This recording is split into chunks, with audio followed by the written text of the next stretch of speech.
Avenue, and then we'll take it higher. The Game Sports Show would like to thank an additional sponsor and additional home to the Game Sports Show, Sportscenter Bar and Grill. Sportscenter Bar and Grill, located on 624 Wellington Street West, Sault Ste. Marie, Ontario. Sportscenter rated top sports bar for the second year in a row.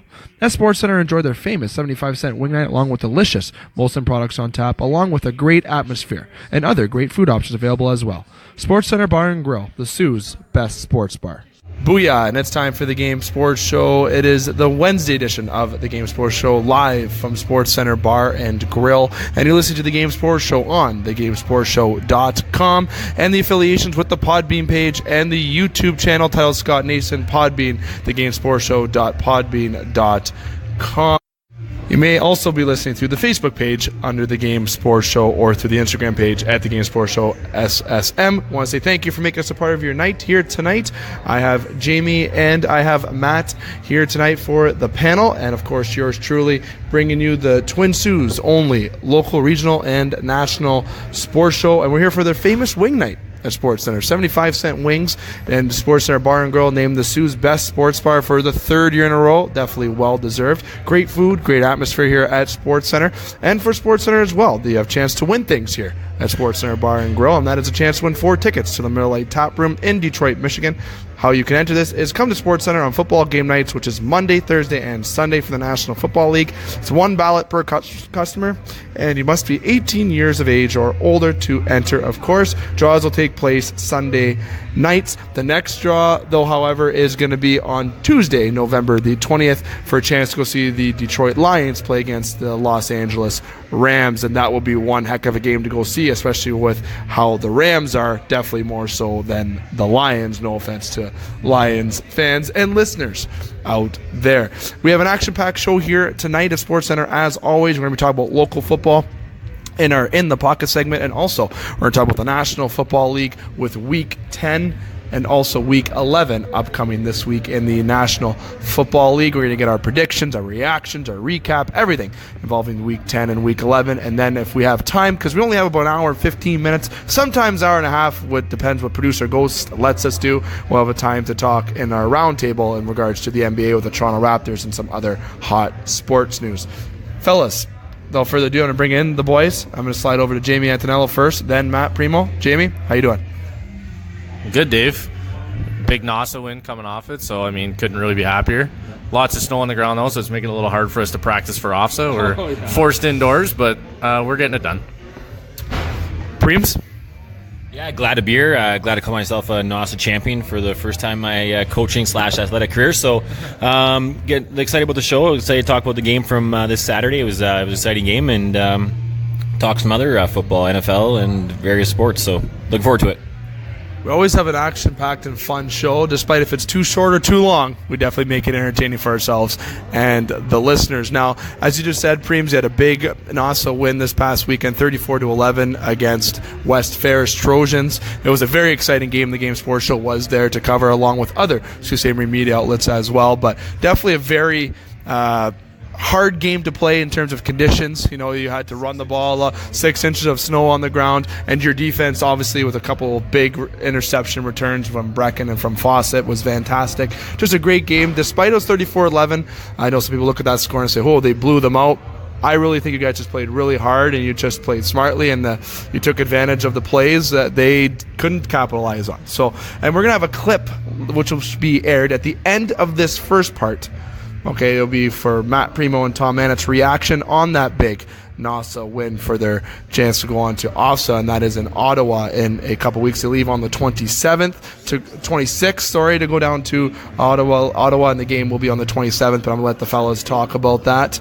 As going to Ottawa, I'm sure it's going to be pretty cold down there too in some tough conditions. So without further ado, fellas, I'm going to slide on over to you. Jamie, I'll start with you. Talking about the big win at NASA, and then you and Preems can go back and forth with that, then continue on with your OFSAA as well for preparation. Yeah, the elements were out. We had a huge dumping of snow. There was 6 feet, not 6 feet. There was at least 6 inches of snow on the ground. We were, as a coaching staff and from both teams and volunteers, were out shoveling before, trying to get the yard lines clear so the refs could at least tell if you were out of bounds, touchdown, all that stuff. What was that they put across? Did they just use like a scraper along the lines? Because then it looked like it was watered down. It looked like ice. Like I don't know what it looked like. It's this big fancy machine called a shovel, Dave. Yeah, if you got there an hour before the game, you would have got to see me and Jamie shovel every 5-yard line. Yeah. So we had the coaches out shoveling every 5-yard line and the out-of-bounds sidelines to make them visible for the players as well as for the refs. So yeah, I got my workout in for the entire month. I was sweating before the game even started, so I wasn't cold. But by the time the third quarter came around, I think that kind of wore off. Yeah, absolutely. And I was up in the booth. I mean, basically stuck in one spot. I was a bit of a wind tunnel up there, so I was a little cold by the time we hit about the third quarter there. But I mean, so into the game. God bless you. I was in a hot media room. It was still kind of chilly in there with the one side open. Yeah, you're about 5 feet behind me there in the nice warm area. No, 34-11. I mean, like you said, I mean, I think Tyler's interception return was halfway through the fourth quarter, so right at the end of the game. So up until that point, it was a 16-point lead.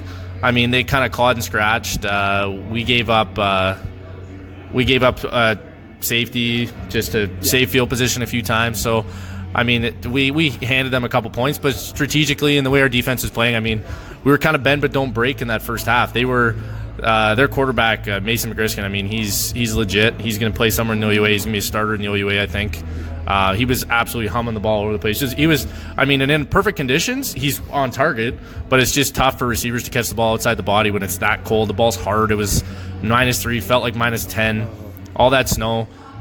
So the fact that the weather was able to take away their passing game really benefited us. And in 3-down ball, I mean, they were just passing, incomplete punt. And that happened, and we scored on our first 2 possessions, got up 14-0 early, and then from that point on, it was a bit of a grind until Tyler was able to break that.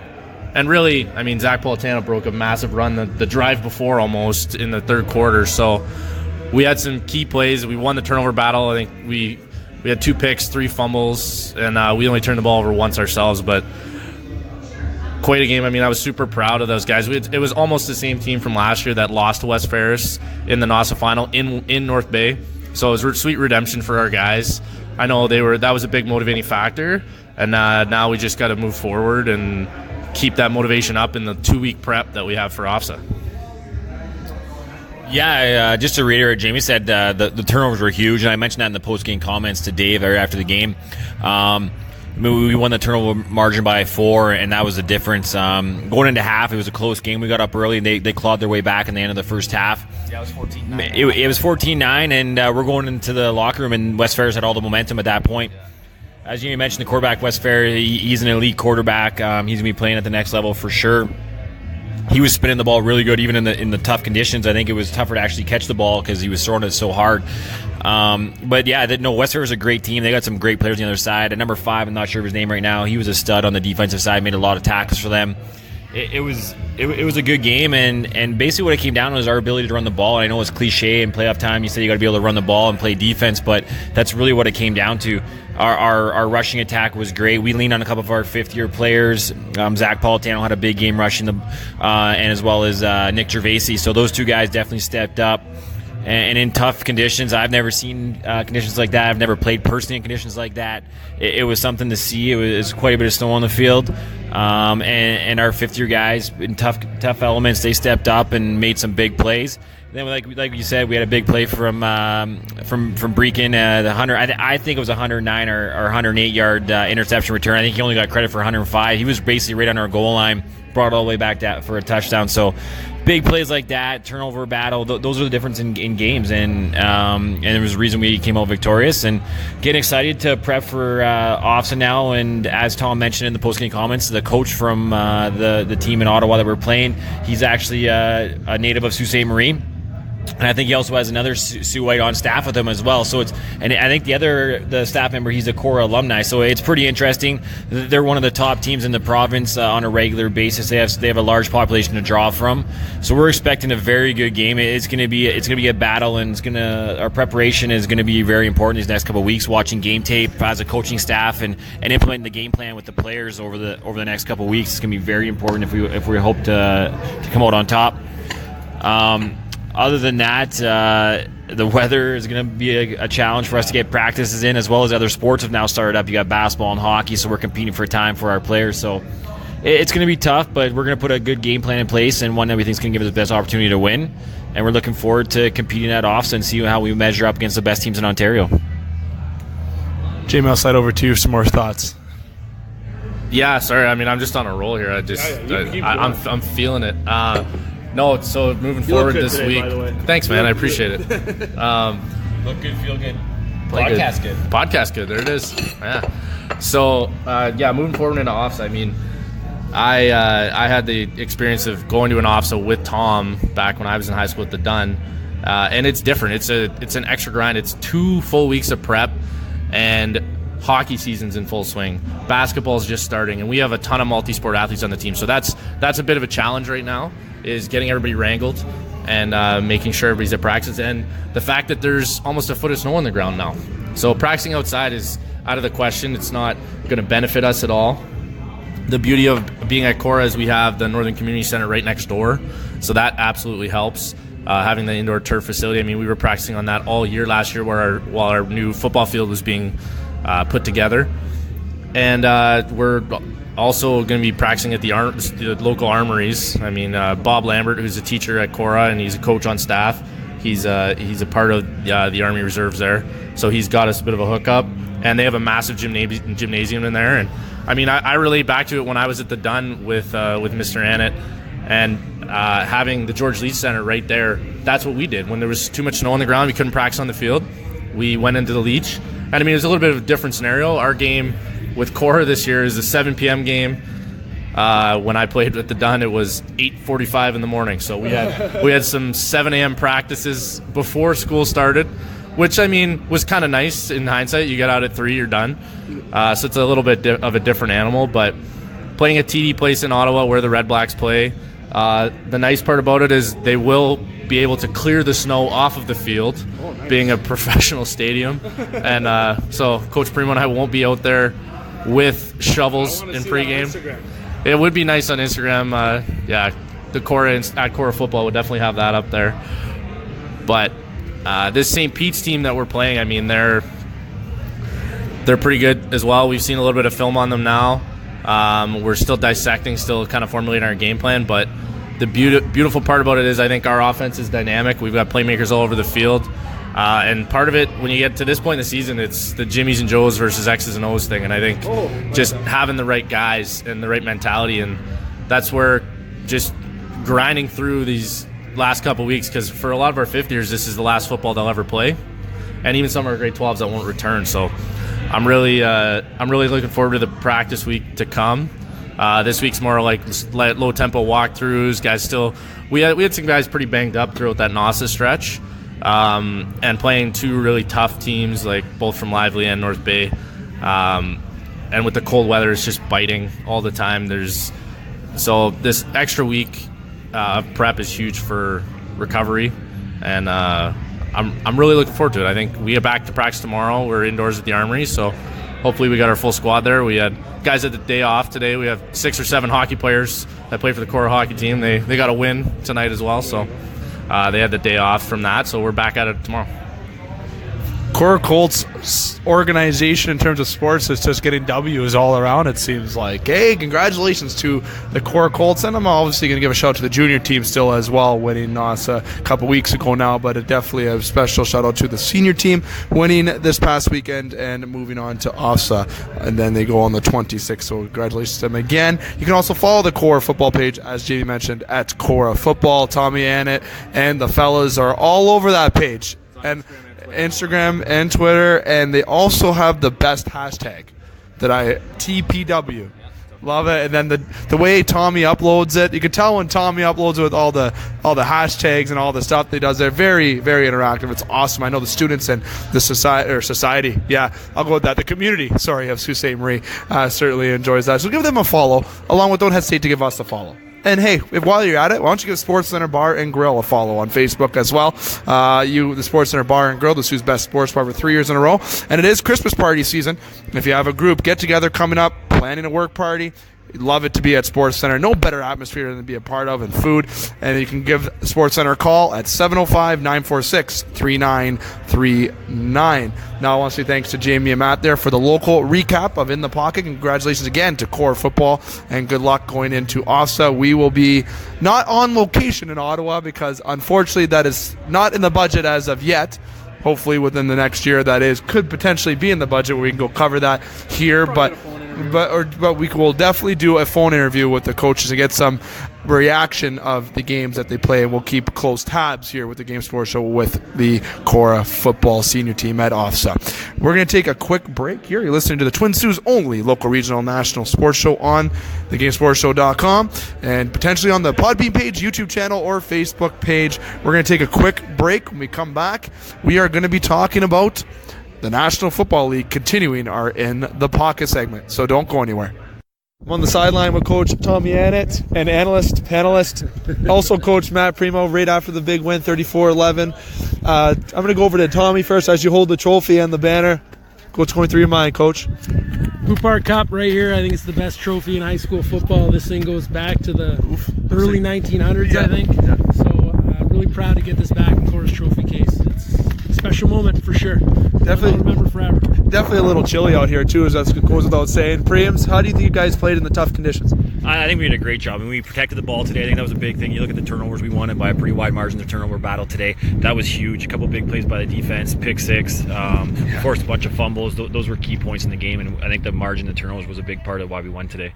Strategically, running the ball is the best in this condition more than throwing, wouldn't you say, or would you go against that? And it definitely favored us. I mean, they throw the ball a lot, so but I think we're adaptable. I obviously would add a different feel if there's no snow on the field, but I think, it favored us today, and our offensive line and running backs played excellent. We were talking upstairs in the media room. We were saying that interception run by Tyler Brecken might have been one of the more longest receptions that we've seen in high school football in the Sioux. Yeah, I'm not even sure where. Did he pick it up on the 109 yards, I'd guess. Yeah, unbelievable return too. You got a few key blocks, and just did some work on his own there too. So, he's the MVP, and if you give that guy the ball in some space, he's going to make you pay. Now, last thing, fellas, Preems to Tommy, OFSAA, couple weeks in Ottawa. Let's talk about OFSAA. What are you guys going to do for practice-wise, prep? You guys looking forward to it, etc.? Oh yeah, I mean, we want to keep going for sure. We're excited about it. It's going to be a little tougher finding ways to practice and working around other sports and these conditions too, but we're all in. We just got word at St. Pete's out of Ottawa that we're playing, who's actually coached by a Siouxite. They're a big school. I think they're high 2,000 students, so it's going to be interesting. It's going to be a tough challenge. They're usually one of the top programs in the province too, so we're really excited about the opportunity to compete with one of the best. Be good. Preems? Yeah, same thing. I mean, we have 2.5 weeks. We're going to make the most of the time. I think we'll enjoy this one for a bit, but make most of the 2 weeks we have to prepare, to do what we can to get some film on them, spend a lot of time with the coaches watching the film and come up with a game plan. And we have a lot of great athletes on our team, so I think we'll be able to compete, and I think it should be a good game. Excited to go to Ottawa. This is my first experience ever going to an OFSAA bowl game as a coach, so I'm super excited about it. Congratulations to both of you. I know I'm shivering over here. I'll let you guys go. Good luck at OFSAA. Thank you. Thank you. Go Colts. TPW. The Game Sports Show would like to thank an additional sponsor and additional home to the Game Sports Show, Sportscenter Bar and Grill. Sportscenter Bar and Grill, located on 624 Wellington Street West, Sault Ste. Marie, Ontario. Sportscenter rated top sports bar for the second year in a row. At Sportscenter, enjoy their famous 75-cent wing night along with delicious Molson products on tap, along with a great atmosphere and other great food options available as well. Sportscenter Bar and Grill, the Sioux's best sports bar. The Game Sports Show would like to thank an additional sponsor and special edition home to the game, Silver Creek Golf Course, located on 104 Bellow Lake Road, Garden River, Ontario. And also shout out thank you to Silver Creek GM Jamie Henderson. Silver Creek Golf Course has many specials to offer for 18 holes, 9 holes, and even Twilight Deal specials. It does not matter what your level of golf game is, it is a must to enjoy the scenic course, memorable experiences that Silver Golf Course offers. Silver Creek also offers a Thursday wing night for you to enjoy food after a stellar time on the course? You can book your tee time by phone or online at golfsilvercreek.com. Silver Creek Golf Course, where all are welcome to play. The Game Sports Show is pleased to shout out a partner, additional home, and sponsor to Northern Superior Brewing Company, located on 50 Pym Street in Sault Ste. Marie, Ontario. Northern Superior Brewing Company having a strong presence locally with many beers to offer. With much involvement in the community of Sault Ste. Marie, Northern has a sport and friendly-like atmosphere within its tap room, and during the summer months, it is a must to visit Pier 55 to enjoy some delicious food, amazing view of the water, and view of the Bush Pulling Museum right on the cusp of the Hub Trail, and of course, all of that down with a delicious brew from Northern Superior. Northern Superior Brewing Company. It's a Northern thing. Hi, this is Joe Bowen, and you're listening to the Game Sports Show from Sault Ste. Marie. Welcome back to the Game Sports Show. Yours truly, David McCaig, alongside Jamie Antonello and Matt Premo. That was definitely a great sideline interview to conclude that first part there as well. But we're going to transition from the local football, and we're going to go to the Professional Football League and the NFL, and professional football in general, continuing our In the Pocket segment. And what an action-packed Week 10 we had in the National Football League, and a good week, especially if you're a Steeler fan, sort of, until this week when you realize somebody's not playing. But we're going to get to that a little bit later on in the show. We're just going to go into Week 10 with our reaction with the roundtable here with myself, Matt, and Jamie. You're listening to the Game Sports Show on thegamesportshow.com or on the Podbean page or YouTube channel. Fellas, before we even go into that, topic that we talked about in the truck is about this damn snow outside. And when is it going to go? What is it going to stay? Or is it here for good? Or is it going to melt and come back later? And I know the reason why I'm bringing this up right now is because we did forget to bring it up at the opener, because that was my fault. Got reminded by producer Ghost that why I didn't bring that up. But going around the table here about this snow, and I'll start off. I think the snow is going to melt, and I don't think you're going to see it back to almost mid-December. Bold prediction, cotton. Instead of bold strategy, cotton, it's bold prediction. Almost let out a swear there. Let's break that down. We're gonna get that as recorded here. I think it's gonna be melted by mid next week, and we'll be back in mid-December. That's my little prediction. Jamie, you're next. I'm predicting snow. Yeah, we're gonna predict snow for fun. I mean, I think it's going to go down a little bit. There's no way it's going to get back to 100% green. You don't think so? I don't think so. No? I'd be shocked, man. I mean, I've been looking. Were you guys shocked when the Bills won last week? Not as, yeah. I mean, that was a shit kicking. Yeah. I mean, snow. We're talking about snow. What are we doing? As long as it doesn't snow again until I get my snowblower running, I'll be fine. I'll be happy. Had to shovel the driveway, eh? Brutal. Okay, fellas, back to the show about that. I just thought we have a nice little football. I had to make sure we talked about that because the snow is literally ruining my life, it feels like right now. I miss the sun very much. But Week 10, talking about our predictions. It was a very bold, let's say, table last week with predictions between everybody, I'd like to say. I know Dustin had a couple picks out there, but I'd like to say on my end, because I went either go big or go home, because I had an opportunity to surpass Jamie for first place, and I made some predictions. So last week, and we have the results for myself, Jamie, and Matt. We also have it for Dustin last week. We do not have Justin's results, but we do have the three of us here, and ironically, it's us three that are in the top three. So Justin that is in fourth, and Dustin that is in fifth. Until he proves that he's ahead of Justin, he will be in last place. Dustin, I'm sure he will not remain in last too much longer when he finally submits what his picks actually were. But last week, Preems, I have down that you went 8-6 last week. Jamie, 8-6. Myself and Dustin went 10-4 last week for some big weeks there to improve my overall record to 94-52. Jamie was criticizing my math in our Facebook group about a few things, but we'll get to that later on, maybe, about the trips, about my math skills. Jamie is now 93-53, and Matt Premo is 89-57, and those are your top three, respectively, with Justin and Dustin, fourth and fifth, respectfully. Now, we do our predictions every week, and we're going to have it when we transition into Week 11 predictions for the Blake Winter Pick'em Trophy. Blake Winter, who is a brewmaster at Northern Superior Brewing Company, and whom is a part of making the Game Pale Ale, which is still awaiting official release. Definitely delicious beer, but keep your tabs on that for when that is actually released. Now, fellas, going into Week 10, I want to talk about these games. We're going to pick a game. We're going to go around and talk. And for the first time that actually we've started doing the show within the pocket in the last 10 weeks for this season, I'm going to start. Usually I like to go around and let you guys start, but I'm going to be selfish and go because of being in first place in the pick'em. The Steelers, because I know that's the one I want to go to. Obviously, very shocking. A big 52-21 victory over the Carolina Panthers, and that was an absolute shit kicking, as Jamie would say. That game was not a fart under the radar. Another thing that Jamie would say as well. It was a fart on the radar, actually. And Big Ben Roethlisberger looking like he's 12 years younger, throwing the 5 touchdown passes. Juju Smith-Schuster with the big reception touchdown. Same with Antonio Brown. You had Vance McDonald, as they call Thanos, who got a touchdown. The ball was spread around the spread around the field. Definitely was a great offensive performance by the Pittsburgh Steelers, which gives them a lot of optimism because somebody will not be returning to the Pittsburgh Steelers this year. Someone that Jamie drafted in our Sportscenter League, Leveon Bell, but he will sacrifice $14 million in that, and we will get to Leveon Bell a little bit later on this part, but it was definitely a positive performance for the Pittsburgh Steelers, and I really think that they can build on this going into this upcoming week. And I'm going to go around the table to talk about this game, and then when we're done talking about the Steelers and Carolina Panthers, I'm going to let Premo go second.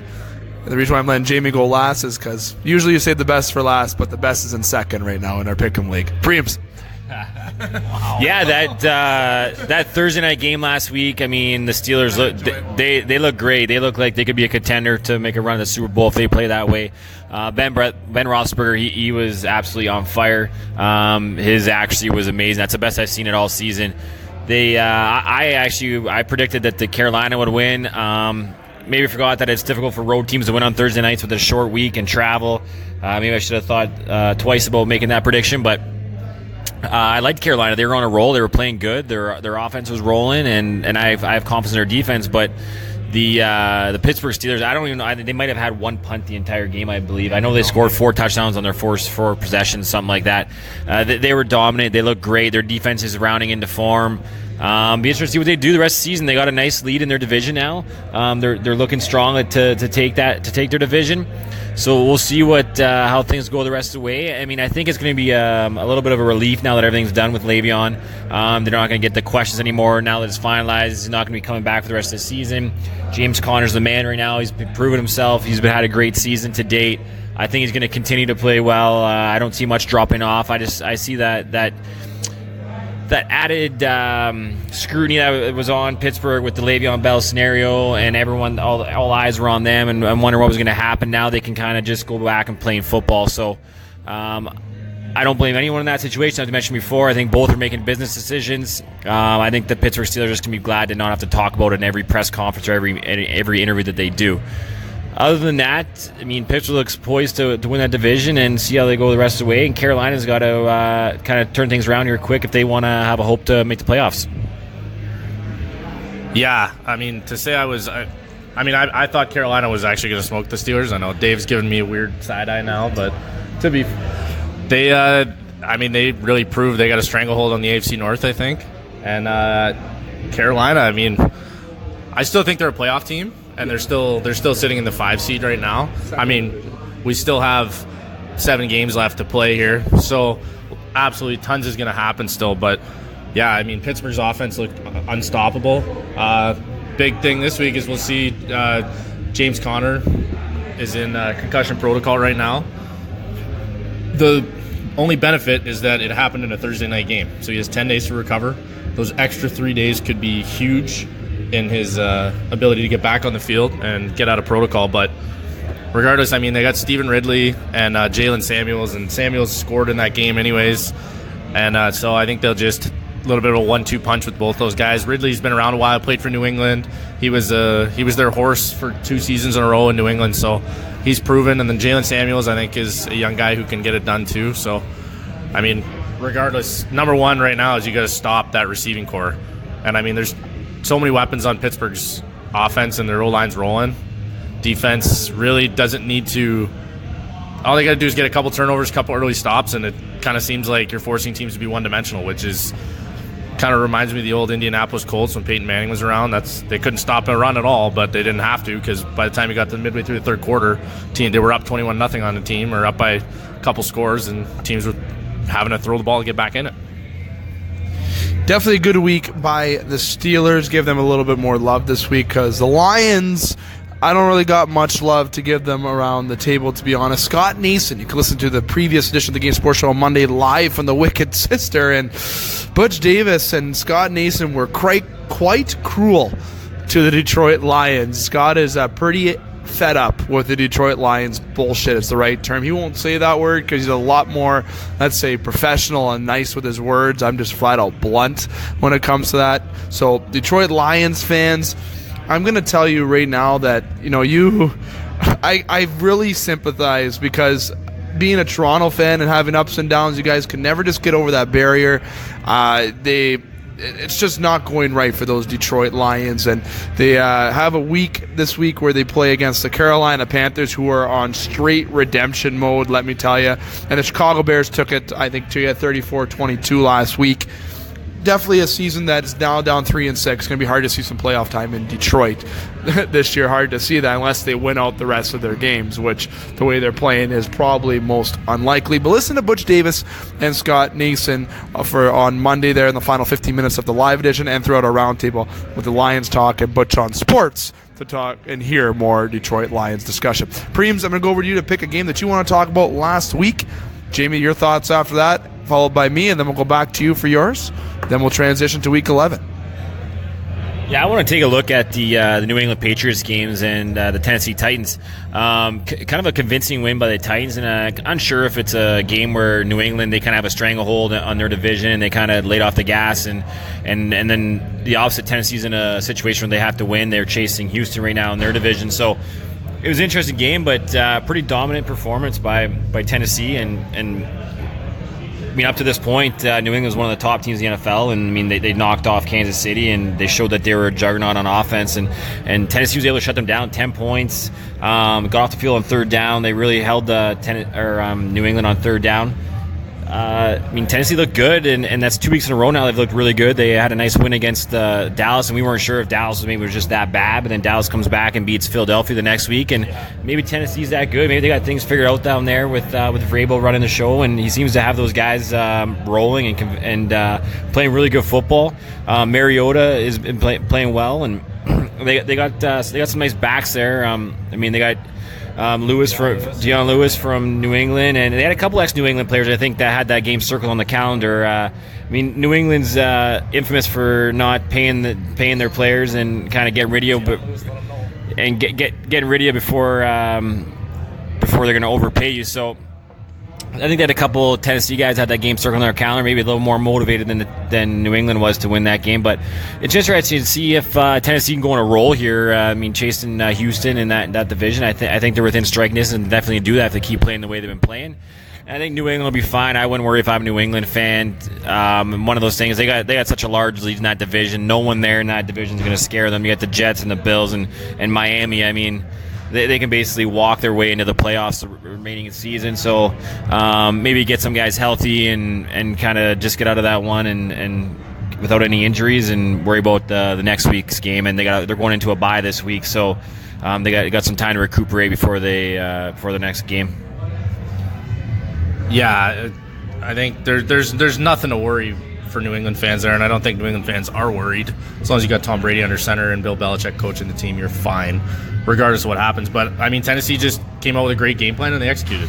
I think Logan Ryan had a huge game, another ex-Pats guy. I mean, he plays nickel corner, so he's in the slot covering, and that's a big part of the Pats game. And is James White coming out of the backfield, Edelman and winning the intermediate routes.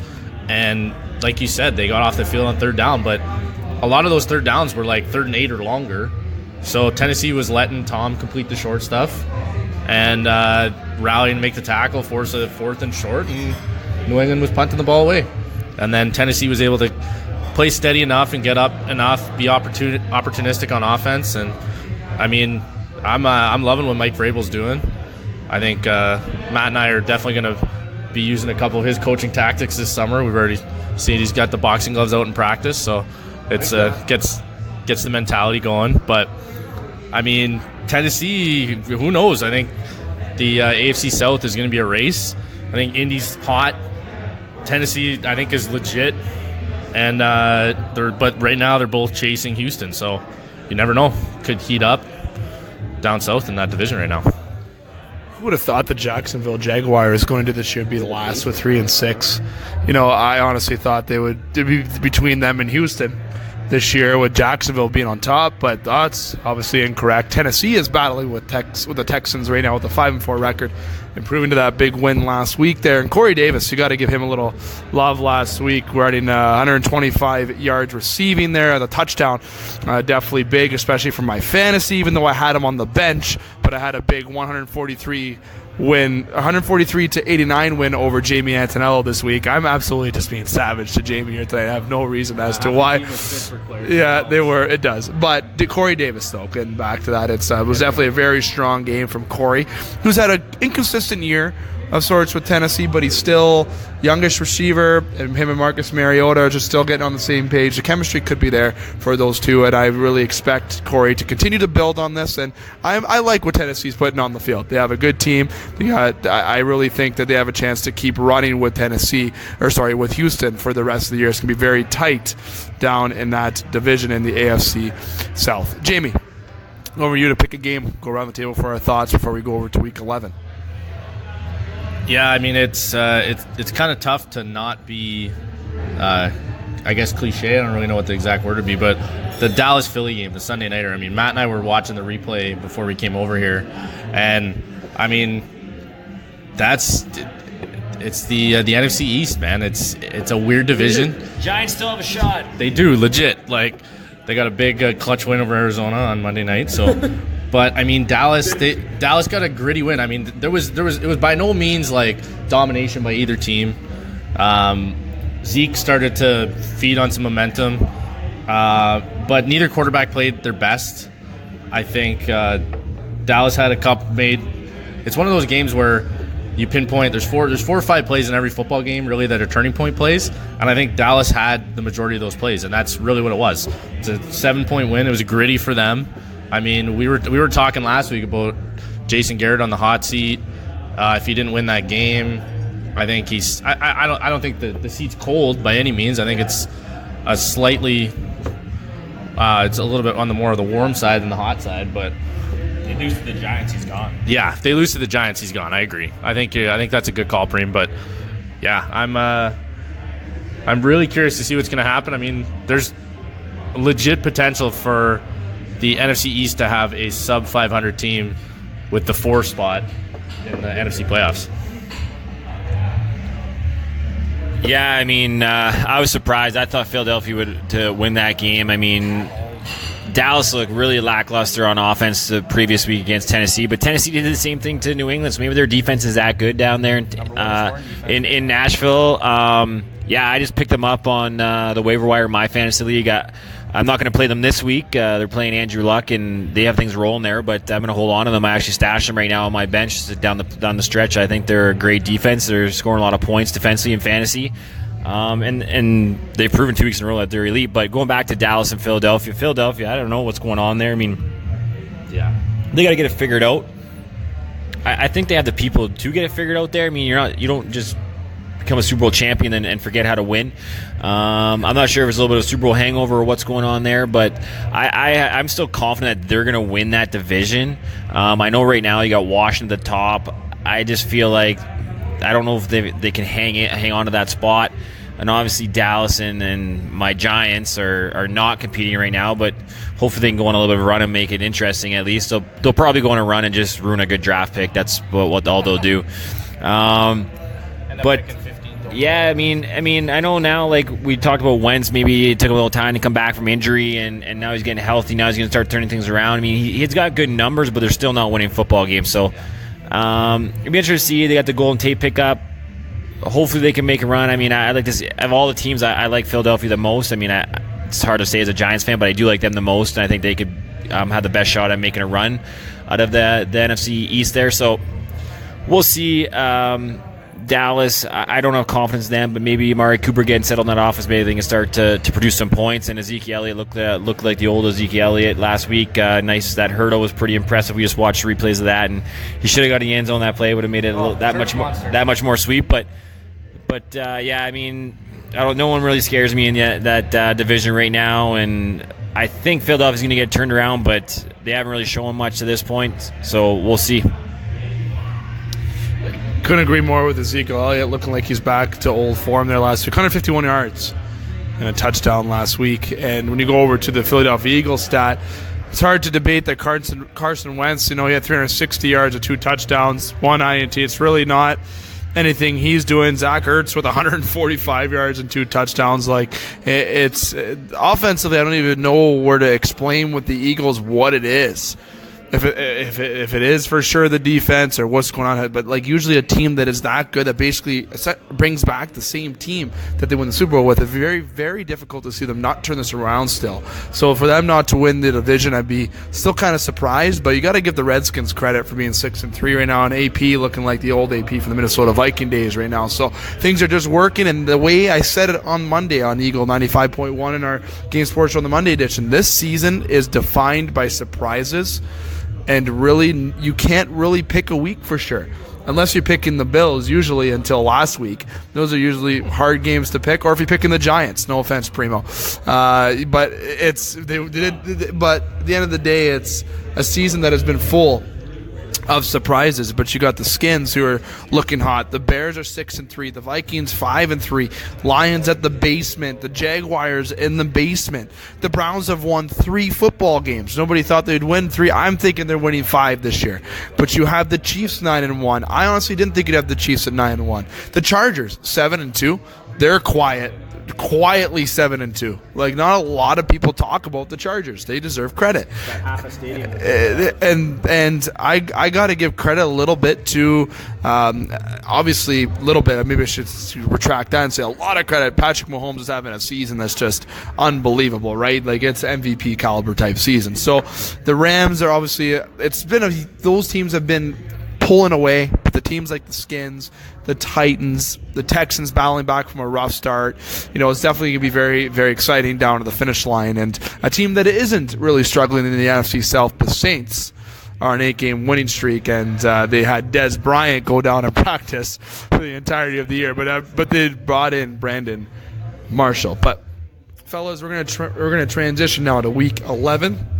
In the National Football League, and we're going to get our predictions out of the way first, and we're going to do that, and then we're going to go around the table and talk about some games. We want to talk about some news. I know some news that we have to get into before we go to our break is Leveon Bell. Just a quick more reaction with that, and also with Dez Bryant if you want to go down that route as well. Dave McCaig alongside Matt Premo and Jamie Antonello live at Sportscenter Bar and Grill with our In the Pocket segment here, continuing Week 11.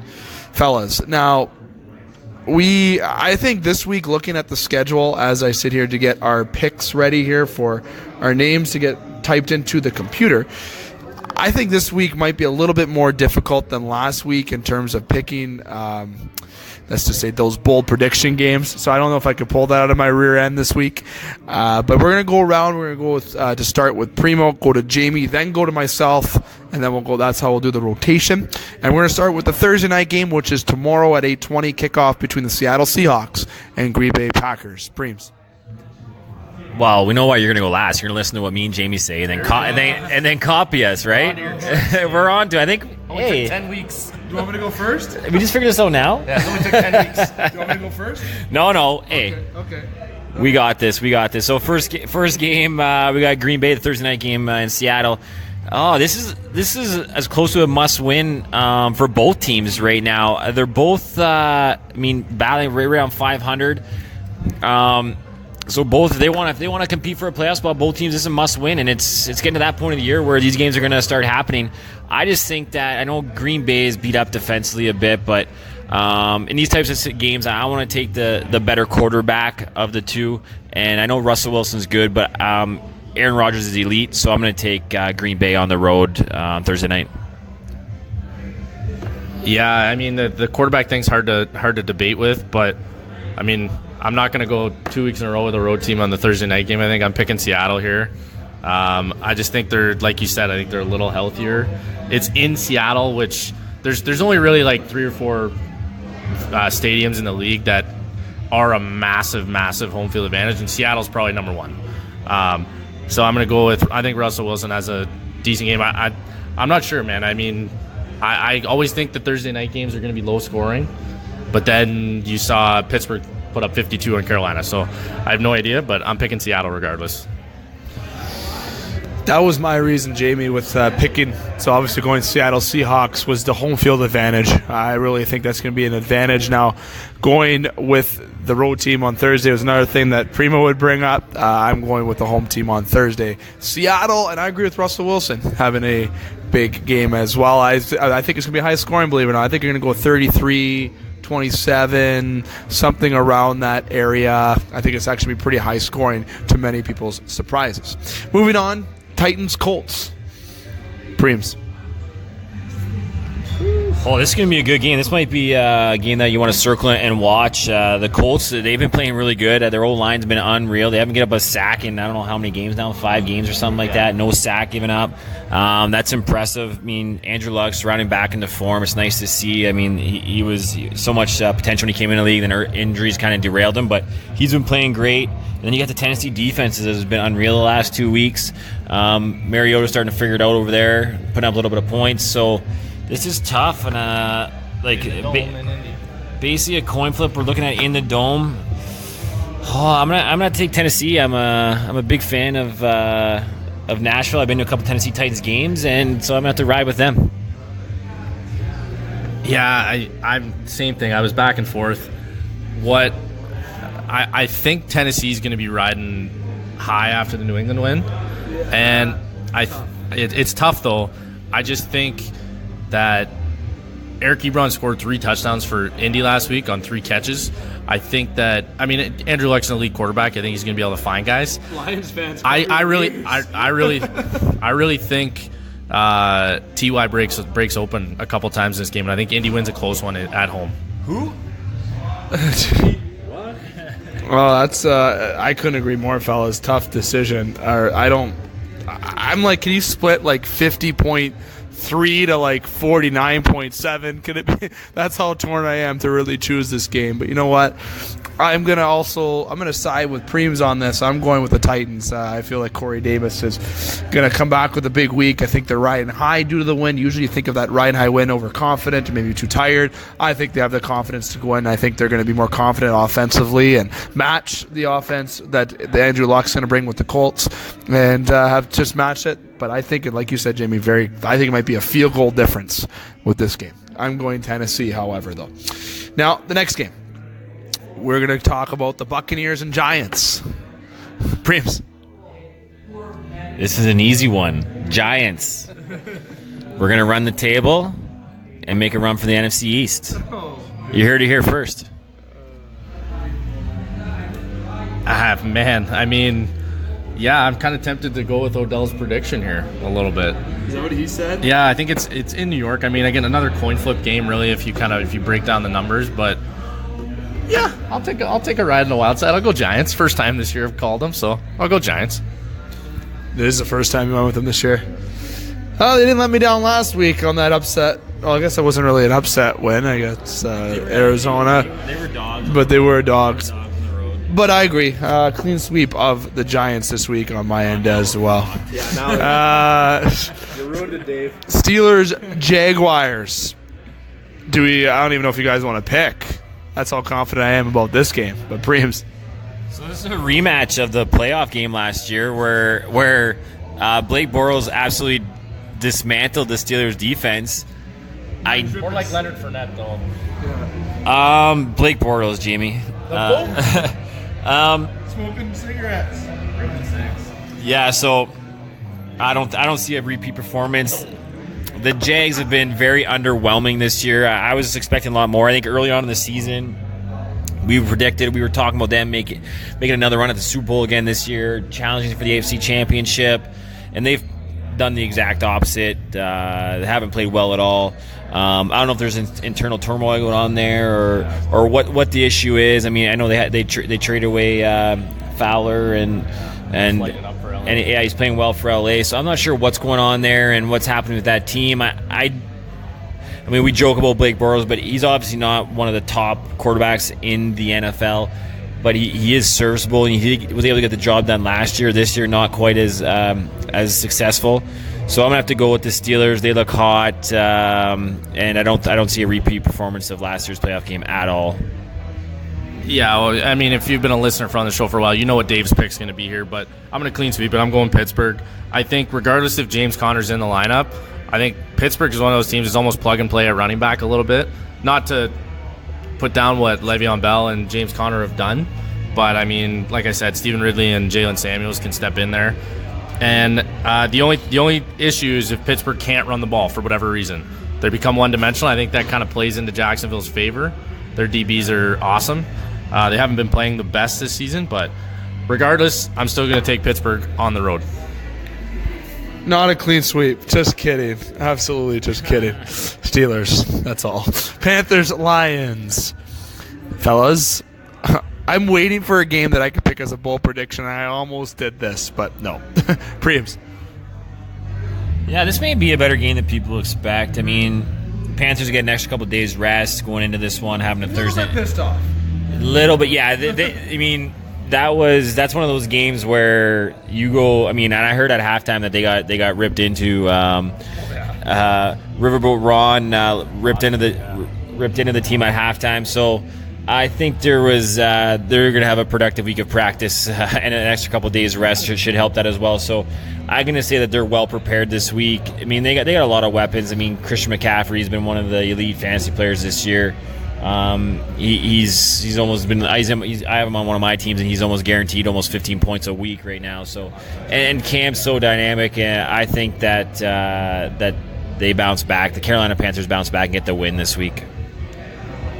Yeah, I think Detroit's still a couple players away, and I think it's Matt Patricia's first year. They're still looking to build. He's going to get it through the draft and free agency, and he's going to develop some guys. Yeah. So I'm confident that Detroit will be in the thick of things for the next couple of seasons.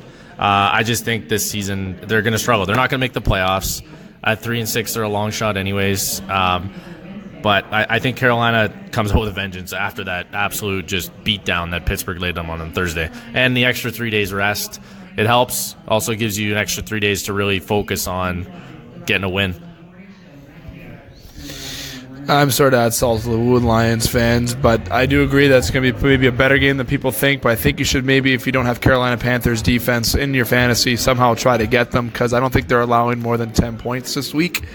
To be totally honest with you, a clean sweep again for the third straight time here on the 3 straight games. Clean sweep, Panthers. Cowboys, Falcons, Preems. I know Dane's prediction.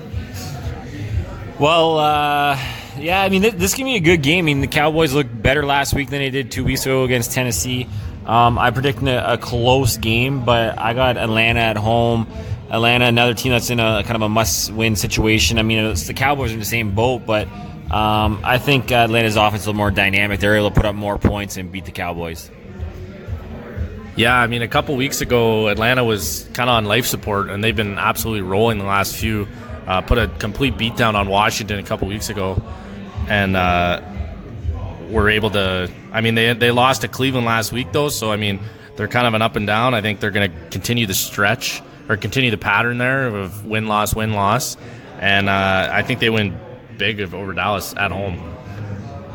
Big BIG. Falcons, again, clean sweep. I'm going with that as well. I think Matt Ryan, who's actually had a very good season, Look at his statistics. Like, he's had, I don't want to say MVP caliber type year, because those are kind of high numbers to put on somebody, but, you can't think, it's Pro Bowl year. That's the term I should have said there. It's definitely a good year, so you got to trust it's not Matt Ryan. It's just things that are around Matt Ryan right now, but I think they get the win in Atlanta against Dallas this week. Bengals, Ravens. This is the most disgusting game of the week, especially if you're a Steeler fan. You're growling at looking at that game, and I honestly think this game's gonna be pretty close. Like, it's gonna be a tough game to select here. But Preems. Cincinnati. Yeah, we're just looking at the line for this game and who's favored to win here. I think that there's no line, so I don't know if Right now we're looking at no line on this game. I mean, it's tough. Cincinnati's had a lot of injuries this year. AJ Green's been out. Baltimore's coming off a bye. I picked up Baltimore's defense this week to play in my fantasy. I think they're going to shut down Cincinnati with their inability to move the ball on offense. They just don't have any weapons. I mean, they're big playmakers on the injured reserve. That's not their big playmaker. We're talking about AJ Green being on the injured reserve and not being able to play. And Baltimore is a pretty good defense, and with an extra week of preparation, I think they get the job done this week and hopefully put up some defensive points in fantasy for my sake. Yeah, I'm going Baltimore as well. I think Cincy got absolutely destroyed by the Saints last week, and I mean New Orleans is dominating everybody on offense so far. So I don't think this is a close game. I think it's divisional, but Baltimore's going to dominate. Another big prediction. Ravens, another sweep here on the table. Texans, Redskins. I'm excited for this game. Very excited for this game. You know, where the Skins have been playing a surprising season, in my opinion. The Texans having a rough start, battling back, holding the division right now on the top. Preems, Texans or the Skins, brother? Yeah, I'm hoping that the Redskins drop a couple games here. I want give my Giants a fighting chance to stay in this thing, so I'm betting with my heart here, and I'm going to go with the Houston Texans. They get a win, and it makes that NFC East even more interesting. Man, I want to call this game as an upset, just as something different. I mean, I got a feeling about Washington, I think, but it's tough. I mean, I didn't go with my gut last week, and it hurt me. And, I mean, Washington coming off of a really tight game versus Tampa last week, 16-3. I mean, I'm two first place teams. Yeah, I'm going to do it. I'm going Washington. It's in Washington. I think Houston, there might be a couple struggles. I think Washington is going to play just well enough to get a win. I hope for my fantasy sake that Adrian Peterson has a good game, but I'm going with the Houston Texans to defeat the Skins. Raiders, Cardinals. Oh, baby. You're skipping every game to watch that one. Sorry, I wish Dustin was here to the John Gruden expression right now. Preems, Raiders or the Cardinals? Do we call this the snooze of the week? This might be the worst game in the whole NFL season. Oh my God! I don't even know. I don't even want to. Do we have to pick this game? I gotta take a look here. I don't know. I mean, both teams have been terrible. Who's home here? Arizona's at home. Yeah, no. You know what? I like John Gruden. I don't know. I like him. I don't think he's a good coach anymore, but he used to be a good coach, and I liked him when he was in the booth. I hope he goes back to doing that. You know what? I'm going to pull for my buddy John and pick the Raiders. Yeah, buddy. Man, I mean, like, complete snoozer. I love John Gruden. He was my guy forever when I first started watching NFL, but Buccaneers. Yeah, I think Super Bowl. He did. He won us the Super Bowl. Also cost us a bunch of draft picks to get him. I think I'm just going to go Arizona. I have no idea. They're 5-point favorites at home. Just going to play the money line, and regardless, I don't think there's going to be a lot of points scored here. Make sure you have your Monster Energies. Make sure you have your coffees. Make sure you have your stuff for that game, not your beer, because you might fall asleep. Going Oakland, though. It might, I don't know. Or one team might absolutely shit the bed and get absolutely thumped. Who knows how this game's going to go. But I'm going Raiders. Broncos, Chargers. Wow, that's actually tough, to be honest with you. I don't even know what I really want to pick yet. Because I think I know people look at the Chargers, but I don't think you can underestimate the Broncos here. But, Preems? Yeah, you look at the spread right now. The Chargers are favored by 7.5. I mean, I think the Broncos keep this close, but I know people don't watch a lot of the Chargers, especially this year. I mean, they're on the West Coast. Not a lot of other games are on television, so we don't see a lot of them. Melvin Gordon's an absolute stud. He's predicted to put up like 18 points in fantasy this week. He's an animal. Broncos are going to keep it close, but I think in the end, overall team performance, the Chargers, they got it rolling right now, and they're going to get the win. Yeah, I don't have much to add to that. I'm going LA. I think Melvin Gordon's going to have a solid game, despite, the Broncos having a still pretty stout defense. I think Case Keenum, he's I think he's 1-to-1 touchdown interception right now. I think he's like 10-10 or 11-10 or something like that. I think he's going to make a couple bad turnovers, and LA's going to capitalize. Clean sweep on the Chargers. Good game, though, I think it's going to be for sure. Next one, fellas. We got 3 games remaining on the docket. Eagles and Saints. Eagles are a little bit in trouble. Are they going to fight against the absolutely... what's the term I'm looking for? Hot? They're so hot right now, as they would say on Zoolander. The Saints are. But Preems, Saints, Eagles. Yeah, you look at the spread here. You got 9 points favorite for the Saints. Wow. The Saints have moved their way at the power ranking. They're ranked number 1 in the power rankings right now in the NFL. They got it going. This is one of those games where teams, they get ranked number 1, they're on a roll, and then they lay an egg. So it could be one of those trap games, and it really scares me to bet on the Saints here. But, Drew Brees, they got it going on. Ingram, Kamara, they're the real deal. I got the Saints. I gotta be smart and pick the Saints here. Nolans, it's in the dome, at home. Philly's struggling. Yeah, nobody can keep up with the Saints offense right now. New Orleans. Saints. Remember I said that there's a chance for the you did say that. I said that about all the... You did. So it's Drew Brees. That's all. That's all I really have to add to that, fellas. I'll just say his name one more time. Vikings, Bears, Preems. Oh, great divisional game. Looking forward to watching this one. Sunday nighter. I like that the NFL decided to put this one in prime time. First place in the division. Vikings, they're coming off a bye. Mitch Trubisky coming off Offensive Player of the Week for the NFC. Unreal. He might actually be the real deal. I thought he was going to be a bust, but he's proven that he can actually play a bit. This is going to be an unreal game, but I think that the Vikings get the win here. And take over the lead in the NFC NFC North, but I think it's gonna be a great game. I definitely tune into this one. Yeah, I think it's gonna be a cold one. It's Chicago, Sunday night game, outdoor Soldier Field. I'm going Chicago though. I've been all over Chicago since the offseason. I love what they're doing there.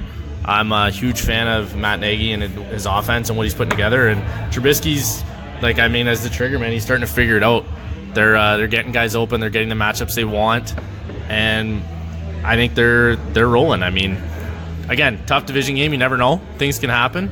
Adam Thielen and those guys on the Minnesota offense are pretty good, and if Kirk Cousins can get his end zone dance going, Chicago may be in trouble. But I'm going with the Bears.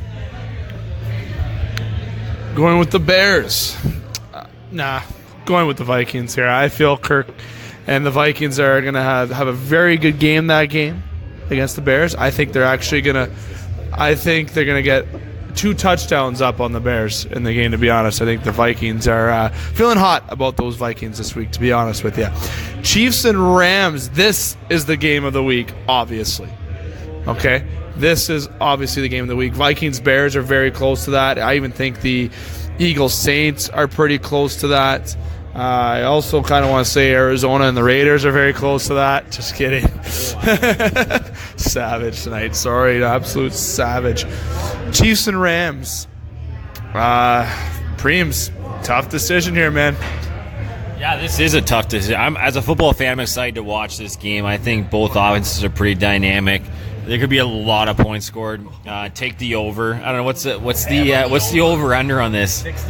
63. I'm taking the over. I'm hammering the over here. For sure.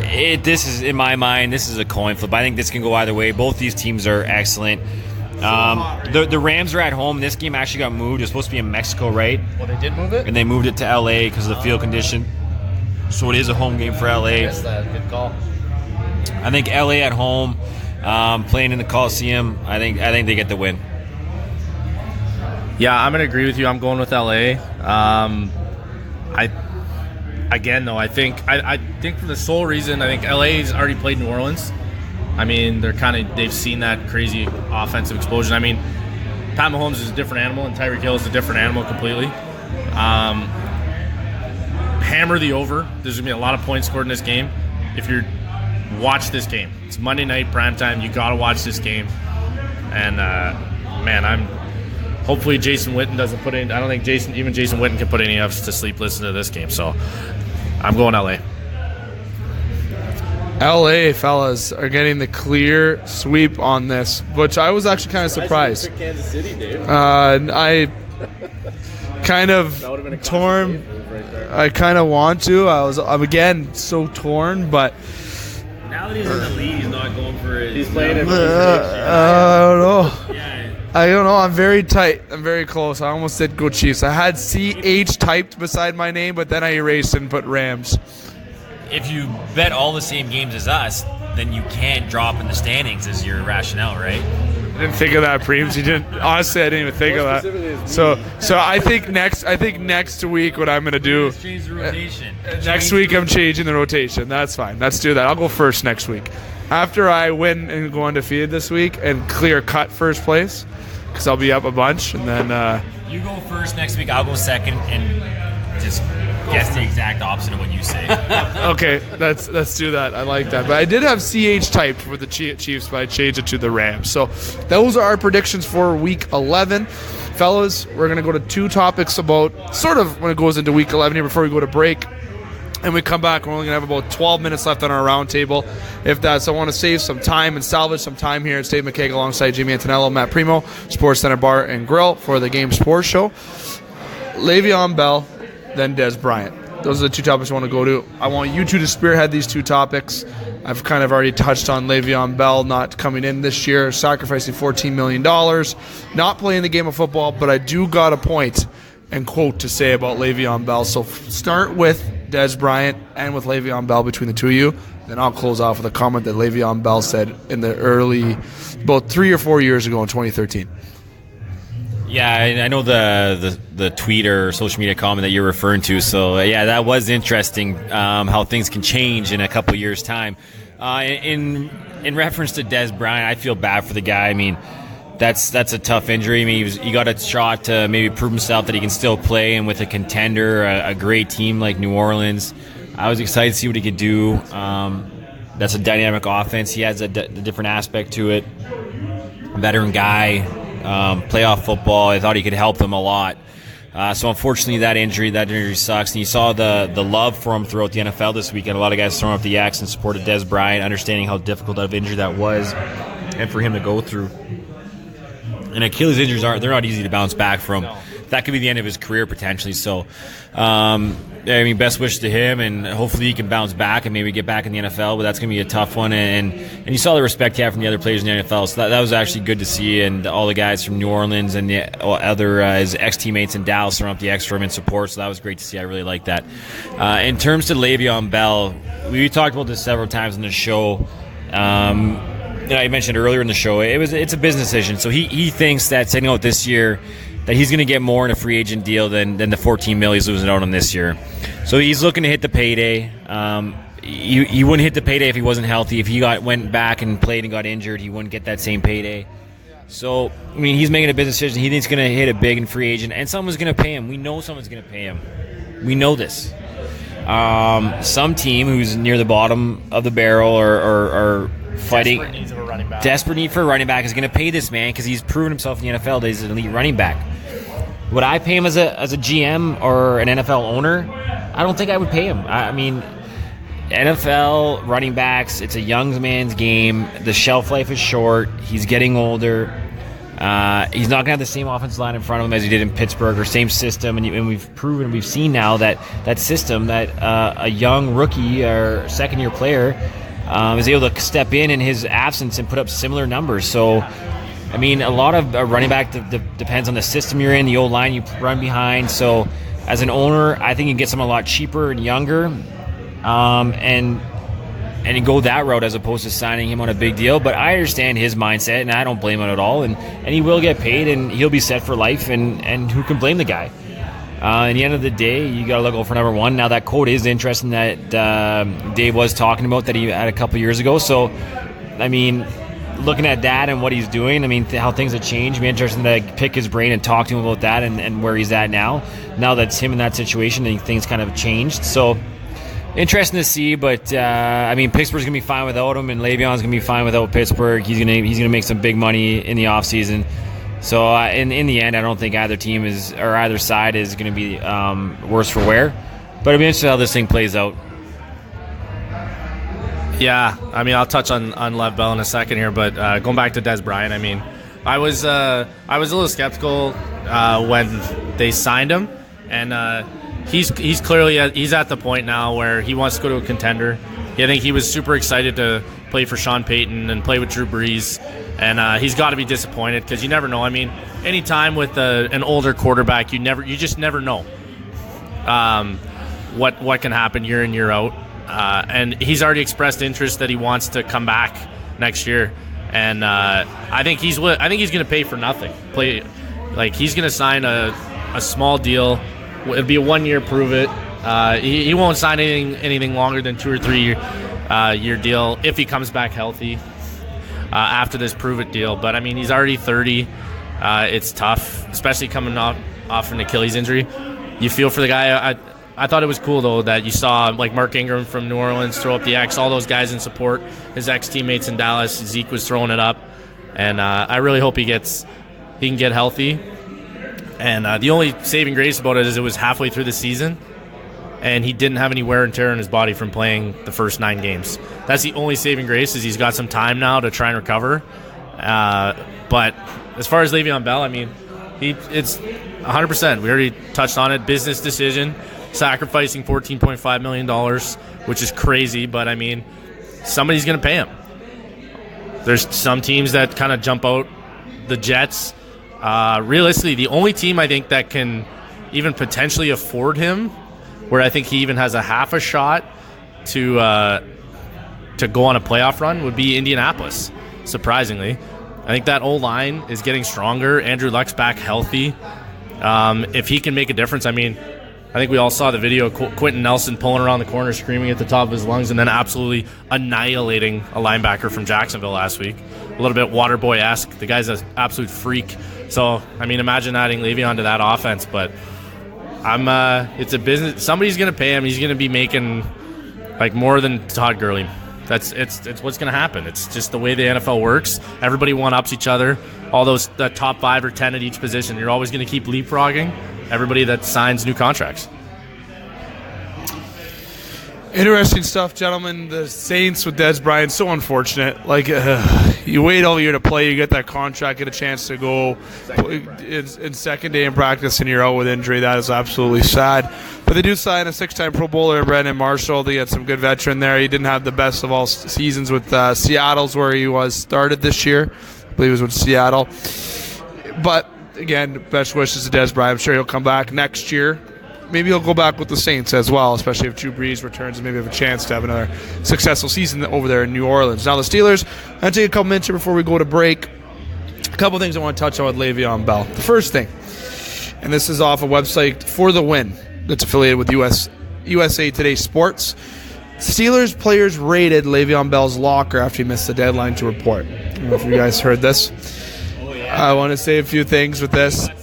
Dupree got some MJ cleats from him. Dupree actually put on social media, and Jeremy Fowler, which is at Jeremy Fowler ESPN, tweeted, Steelers players went to Le'Veon Bell's locker, removing his nameplate and rummaging through his items. But Dupree says, thank you for the Jordan brand cleats. Wow, they divided up his many football shoes and his other stuff amongst each other to take and to keep. No intention to give back to Le'Veon Bell. Le'Veon Bell was, let's just say, I actually agree with the players on doing this. You know, it's unfortunate. I'd be upset if my stuff was taken, but at the end of the day, those aren't really his. It's Steeler property and brand property. So getting that, he is well deserved for not showing up to camp, but I understand his position of getting what he wants. But let's backtrack that to a tweet that he sent out that people know about back in 2013 in February. The tweet was this: if you could sit out a year of a sport, and he said you with 2 U's both times, it's like he couldn't spell, play or you're not injured, or something else without a G is preventing you, with 2 U's again, to play, then you, with also 2 U's again, don't love it. So again, if you could sit out a year of a sport you play and you're not injured or something else preventing you to play, then you don't love it. He said that back in 2013. You should really watch what you say. That's why one thing you got to learn, kids out there, that you don't open your mouth something, because in social media era, everything is kept, everything is known, everything is there, everything is easy to find. It's in the cloud, it's in the air, it's in the Android, Samsung area, whatever the hell you're tweeting from, it's there.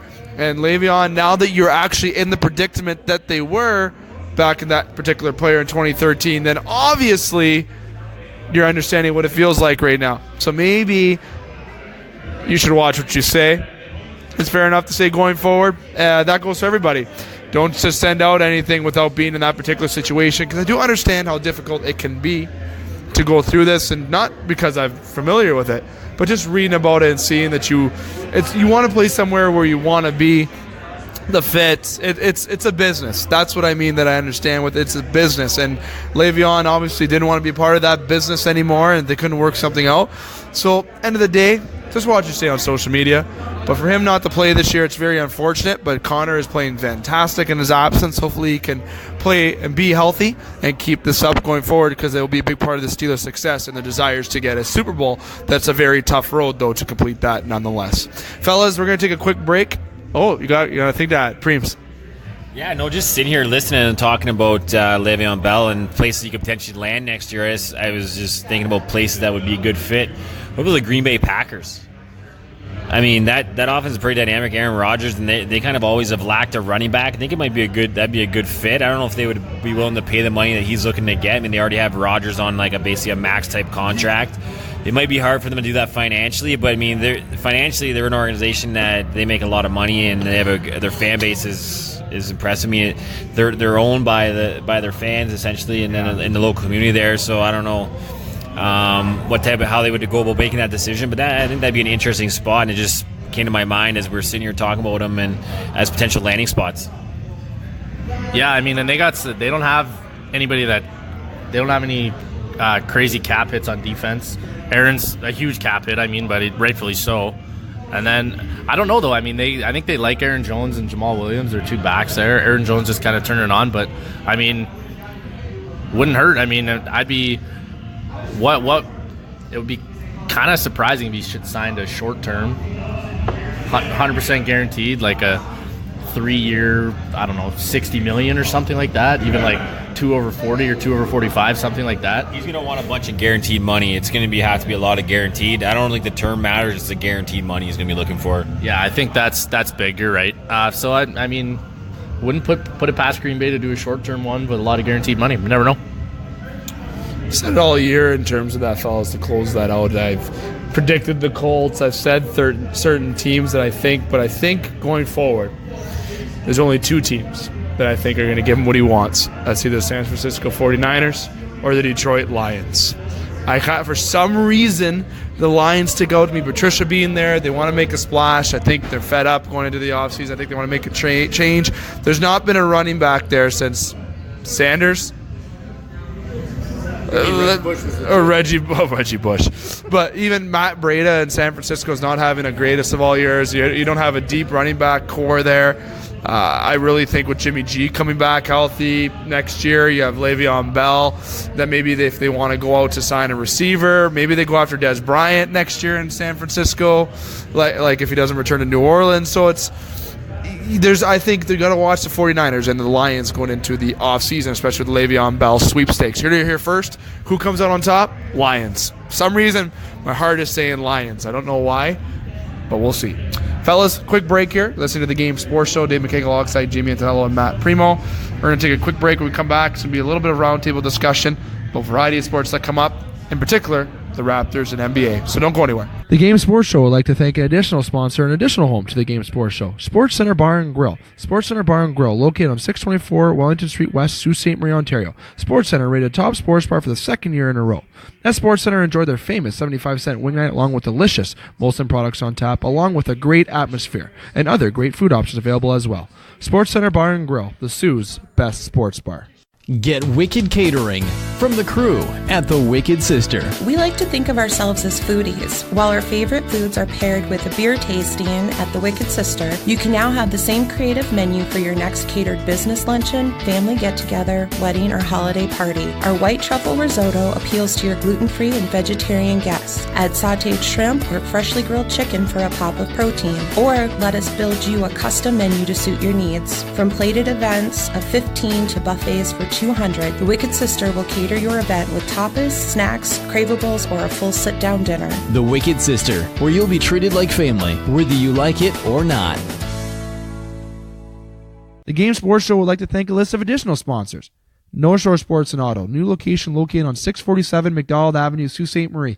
A family-owned and operated business with doing business in Sault Ste. Marie for over 10 years.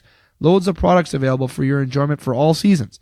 North Shore Sports and Auto, we understand the importance of quality service and products, and we work hard to ensure that all customers have a positive experience before and after each and every sale. North Shore Sports and Auto, meeting all of your new and pre-owned equipment needs. Special thanks to Salon. The Salon, located on 589 2nd Line East, Sault Ste. Marie, Ontario. Owned and operated by Mike Cuglietta. Book your appointment today at 705-941-9191 or via online at https://thesalonsioux.as.me-. The Salon, making the Sioux beautiful, one haircut at a time. As well as a shout out to the Sioux Pee Wee Pro Shop. The Sioux Pee Wee Pro Shop, located inside the Community First Credit Union Sioux Pee Wee Arena on 285 Northern Avenue East, Sault Ste. Marie, Ontario. Owned and operated by Jeremy Paquin and ran by Larry Monroe. Sioux Pee Wee Pro Shop, for over 40 years, meet all of your skate sharpening, skate repair, and hockey needs. Also to Discover the Canvas. Discover the Canvas, located on 317 Wellington Street West, Sault Ste. Marie, Ontario. A beautiful, new renovated building owned and operated by expert artist and Sioux native Katrina Thibodeau. Katrina taking her talents of the ink in Sault Ste. Marie and truly creating the best and most realistic art locally. Call Katrina today at 705-450-8099 or email her at discoverthecanvas@gmail.com to book your tattoo or consultation today. Hi, I'm Brendan Brooks, professional hockey player. You're listening to the Game Sports Show. Welcome back to the Game Sports Show. Yours truly, David McCaig, alongside Matt Premo and Jamie Antonello. You just heard the In the Pocket segment for this week's edition, action-packed with over an hour of news and content in terms of local and professional football. We're going to transition now to our roundtable discussion with anything can be brought up at the table here. That's the best thing. We don't really pre-plan this segment. We just wing up and draw a plan while we're talking, we'd like to call it, here at the roundtable. The only thing that we can for sure tell you that's going to be brought up, that is the Toronto Raptors and NBA. Anything else is just sporadic here on the roundtable. We have about 12, 13 minutes here, gentlemen, before we got to wrap up tonight's show. So there is one topic. We're not going to start with the NBA and Raptors. We're going to maybe end with that. We're going to bring up a topic, maybe another topic in between that. And the one topic I want to bring up is the leadership in sports. We've talked about this 3 years ago, almost, Jamie, and we talked about it on Monday. Who has the biggest effect in terms of a team's turnaround and a team's performance? On Monday, Scott Nason and Butch Davis gave a lot of point to the coaches. Myself, I went with the direction of a captain or leader of a team, how they set the tone. One player, it depends on the sport that you are talking about. The topic that we discussed was more so in amateur sports, because the difference between professional and amateur sports. But I took it from a broad perspective and stated how one player can set how a line plays, which sets the tone and momentum for how the team can play. On how, if you have the captain of a team, especially in amateur sports, who goes out there, gets the guys excited, makes that big catch, you know he's going to make that big play, he's going to score that big goal. If you go towards the National Hockey League or in basketball, that's the guy you're giving the ball who wants that three-pointer. They turn the point in that game. They make that performance and put themselves into that predicament. So around the leadership in sports, what defines the success and what is the failures? What are the factors of failures? Preems. Big question. Yeah, that's a big. We could be here for another hour. Holy. As a head coach in amateur sport, obviously a lot of it does go on to the coaches and the preparation and putting a proper practice plan in place and building a culture and doing all those things, and that's huge. And you look at the success that Korah's had and with Tom, and he does a great job at doing that.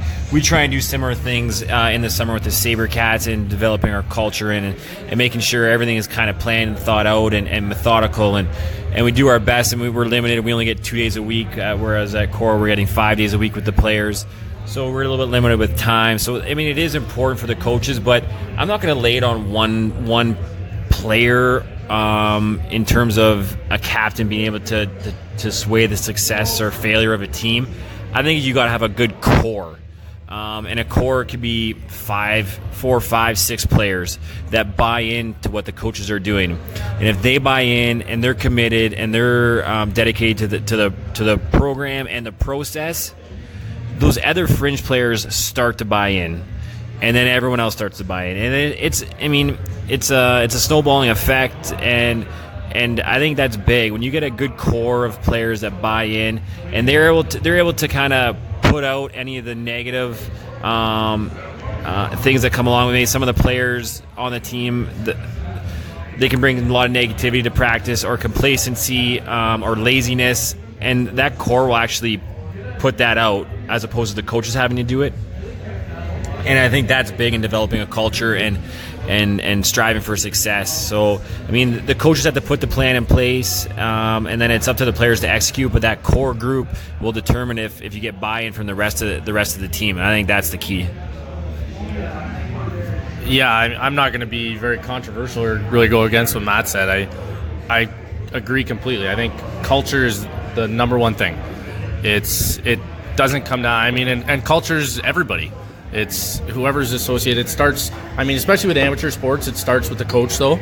So I will say that. I mean, they have to set that culture and really start to, and it's a process. It takes years, sometimes less, but for the most time, it's going to take season after season of consistency and knowing what kind of player you want to be a part of your organization, and pinpointing those guys to be part of that leadership group that can further your success. I mean, there's an old saying. I mean, it's good teams have good culture, where the coaches carry on that culture. Great teams is where the players are able to carry on that culture even more.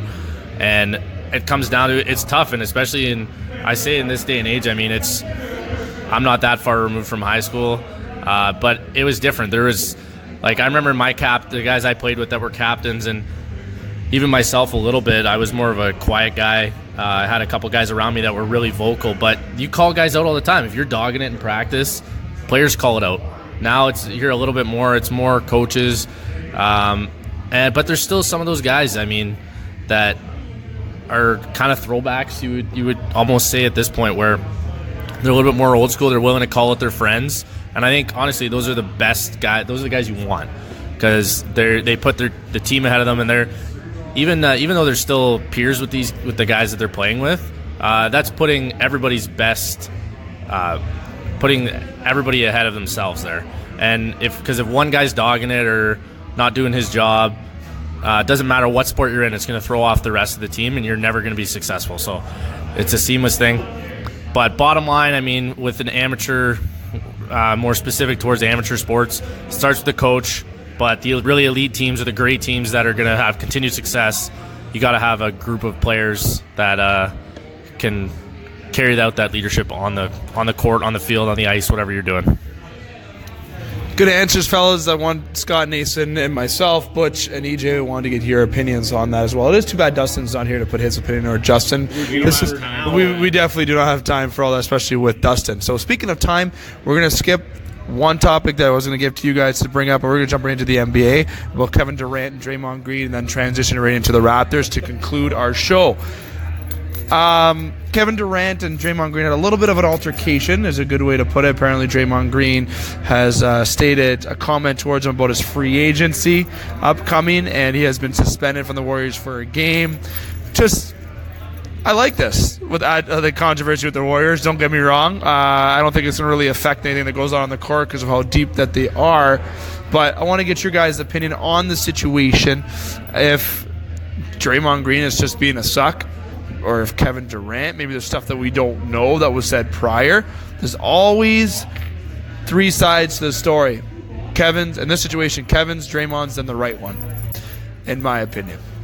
Preems.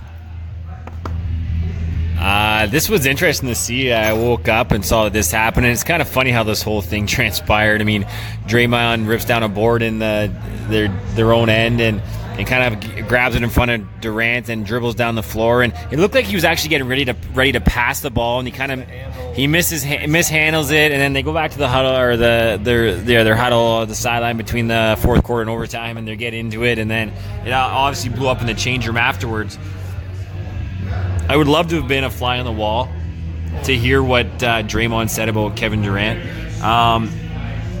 Draymond is never at a loss for words, and he is a confident man and will say whatever's on his mind and doesn't care what anyone thinks. And sometimes that can be entertaining. Sometimes it gets you in trouble, as he got a one game suspension unpaid. I mean, the thing is, I'm actually a Draymond fan, and because I like the way Draymond plays, he's ultra competitive. And I'm not so much a Kevin Durant fan with his whole decision to come to Golden State to win a championship, basically, because he couldn't get it done in Oklahoma on his own. I don't have that. I mean, Kevin Durant could very well be the best player in the NBA. I just don't see that competitiveness. Whereas I think Draymond's an ultimate competitor, and maybe why this thing kind of boiled over so much. And there was a clip on social media where Durant is walking away from the huddle and basically mouths, "That's why I'm out of here." So sounds like he's not going back to Golden State next year based on that. And the rumors are that whatever was said, it was really bad, whatever Draymond said, and apparently it had to do with his impending free agency. So I mean, I hope this comes out and we find out what he actually said. I'm intrigued. It's nice to see a little bit of turmoil. I mean, nothing has went wrong for Golden State in the last 3 years. It seems everything kind of went their way. So it's good to see a little bit of turmoil over there out on the West Coast for them. And it'd be interesting if this goes on for some period of time, how it'll affect their team, how it'll affect the relationships within the team. Maybe we'll see a trade at the trade deadline. Maybe one of them has to go. Who knows? It's interesting and it's exciting kind of and entertaining to watch and interesting how it shakes out. Maybe they make up and all is forgotten and the Warriors go on and win another championship, which could very well happen. But yeah, definitely would like to hear what the actual exchange was in the locker room. Yeah, and you brought it up. I mean, that clip of Kevin Durant, like, that's why I'm out of here. I mean, he's mouthing the words. You can't really be 100% sure, but it would professionally. I mean, it looked pretty good. So that's what I unless he went super personal and like had a personal attack against KD. I'm guessing what was said in the locker room was something about his free agency and his attitude towards that. And I mean, because Draymond's been there and he's been through it. But anytime you have a team that's completely dominating and they're a dynasty, you're going to get everybody's best on every single game, and you're never going to win every single game. Even though Golden State does perennially win 65 to 70 games, it's almost a guaranteed cash it in, and at this point, it's almost a mail it in for them to walk to another NBA championship. But I mean, it's kind of nice. It's the same thing in football. People love when the Patriots have some discord, and it's everybody wants to knock off the champions. Everybody hopes that something wild happens, and in the NBA, it's just a little bit more drama filled than every other professional organization. It's kind of the way it is. It's a little bit more diva-esque, you could say. Teams are.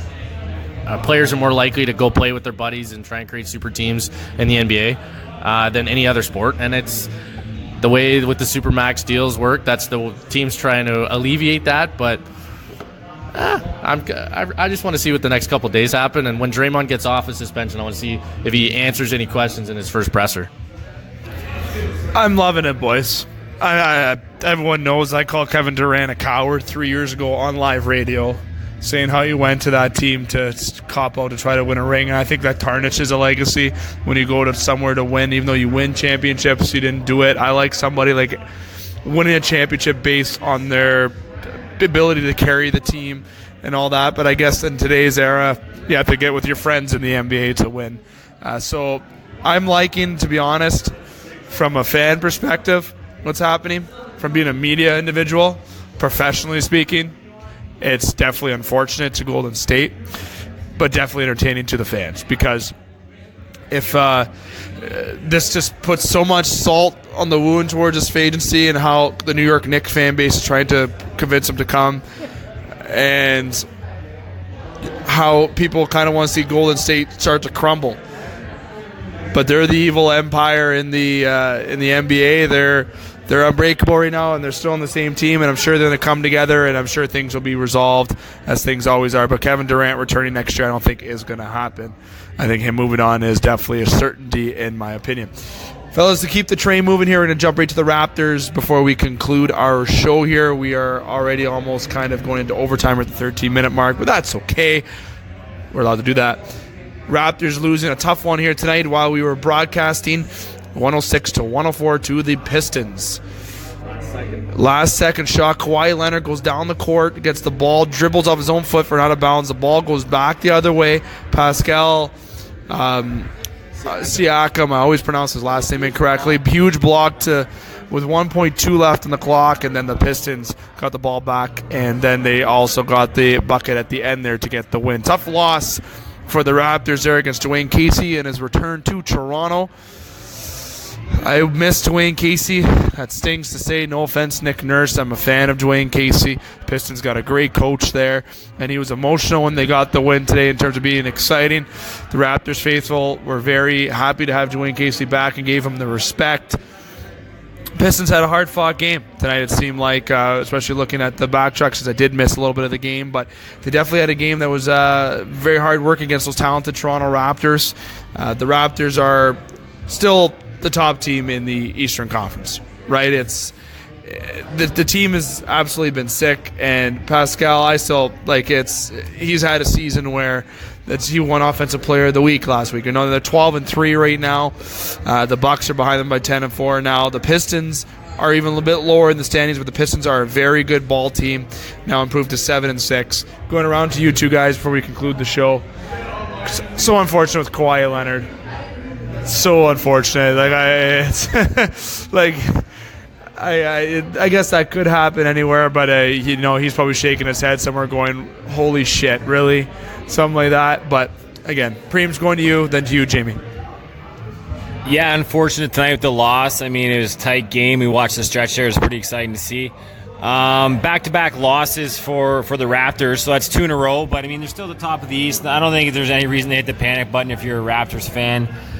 They've looked great all season. 2 losses. That's nothing to worry about at this point in the season. What I would be more worried about, and bringing a little more NBA action, is the signing or the trade for Jimmy Butler to go to the 76ers. So big news.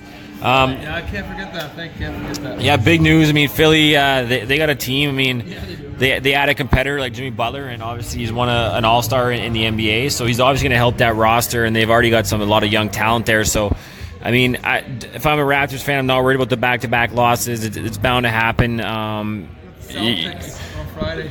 Yeah, so, I mean, Celtics on Friday, it's a big game, obviously measuring stick. I mean, I think there's 3 teams in the East. So you look at the Celtics, the 76ers, and the Raptors. I think those are the elite teams in the East, and those are Bucks. I think the Bucks are there, but and the Pistons they're turning things around quickly there. I mean, they were once a laughingstock of the East, and now they're going to compete for one of the top 4 teams potentially in the Eastern Division. So, I mean, nothing to worry about. The Bucks, I think they are going to make a push this year, but I think they're still a couple years away. I mean, Giannis, he's unreal. He's called the freak for a reason, but I don't know if they have enough surrounding him at this point to make a deeper run in the playoffs. But yeah, anything can happen. But definitely the Raptors off to a great start. 2 losses, nothing to worry about. Looking to see them bounce back and have a good game against the Celtics on Friday. Yeah, Kawhi, I mean, looked like he put 2 left shoes on there for the last one down the court. Tripped over his own foot, dribbled out of bounds. It's a bad look for him. Happens to the best. It happens it's going to happen. I mean, it was 104-104. Detroit had the ball. He had a clear they had a great defensive stop, though, right before. Had 10 seconds, lots of time. He had him backed all the way down. Was going to give himself a great shot opportunity, able to bleed the clock all the way down, and then it happens. It is what it is. And, I mean, what are you going to do? You're not going to win all of them. Hopefully they can bounce back. 3 in a row starts to present a little bit of confidence problems, especially after starting the season 10-1, or 12-1, sorry. But, I mean, no need to panic right now. I mean, we're only 15 games in. Like, so much time. But, yeah, interesting to see how the Sixers go, see how quick Jimmy Butler can mesh with those guys.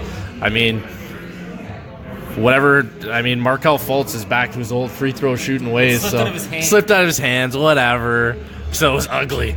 Like, that was worse than Kawhi dribbling off his own foot out of bounds, I think. Like, you have all the time in the world. You got to make that free throw. But interested to see what the Sixers are going to do coming down the stretch now. They got all seed. They got 65 games to figure out how to play well together now. So I think that's what it's going to be, one of the, like you said, those top 3 teams, Detroit and Milwaukee in the middle, battling for that last first-round home playoff game.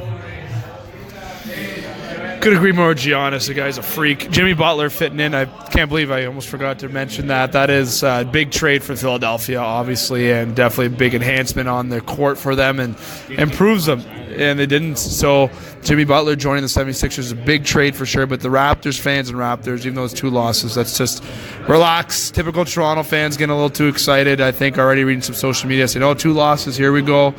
It's 12-3. Okay, they're still first by a couple games. You got a big game Friday against the Celtics. You got the Bulls right after that, and let's just say that the Bulls are not having a good season. They are 4-11. Can't underestimate teams, but the Raptors will be fine getting back to their winning ways. But you got right now an Eastern Conference that's wide open from 4, 5, 6, 7, and 8. I think the Bucks are guaranteed a top 4 finish, to be honest. If not, they have potential to finish second this year. I like what the Bucks are bringing to the court. But a team that you got to keep an eye on in the Eastern Conference is definitely the Miami Heat. Kind of just quietly make a little bit of noise. They'll definitely finish lower end in the East, but definitely some excitement and openness in that East. The Western Conference is very exciting as well. Maybe not as much if you're a Laker fan as of yet, but I'm sure things will turn around eventually. I still think LA makes the playoffs in the NBA if the Lakers do, obviously, in my opinion. Fellas, that's going to do it for our show tonight. Action-packed show as always. Talk local professional football within the pocket segment. We had a roundtable discussion with the NBA, Butler, Raptors, and with KD and Draymond Green. Then we had our little leadership discussion. I was glad to get you guys' opinion on that for sure. This is not going to be the only show, obviously, this week. We have 3 shows a week here on the Game Sports Show, soon to be 4, with the Icebreakers Sports Bar opening above at the John Rose Community Center. We're going to be having a special edition show there when the Thunderbirds are home on weekends only. Is when we're going to have a show there. To be a special edition on the weekends. So myself, Dane Hancho, finally is making his debut for the second straight week. I'm fucking saying that, and I'm getting a little bit mad there because he's missed a couple weeks since he's been home, but he will be there tomorrow. We will be at Northern Superior Brewing Company in between 5 and 6 o'clock. The time has not been determined as of yet. Justin Heiko will be on location as well, and hopefully Brad can join as well. If not, he'll join through a phone interview. So we'll be at Northern Superior Brewing Company. That is tomorrow. Next week will be not at the Wicked Sister on Monday. That show has been switched. Then we'll be back the following week. We will be here at Sportscenter next week at 9 o'clock. Then obviously back at the Brewing Company at the regular 7:15 time next week as well. So fellas, Matt, Jamie, thanks for coming on by tonight. Next week. Yes, sir. Be here as usual. Yeah, looking forward to getting back next week and following up on another NFL week, and be a little bit slow in terms of our local sports. So hopefully, I'll have a couple more round table discussions next week to fill the void.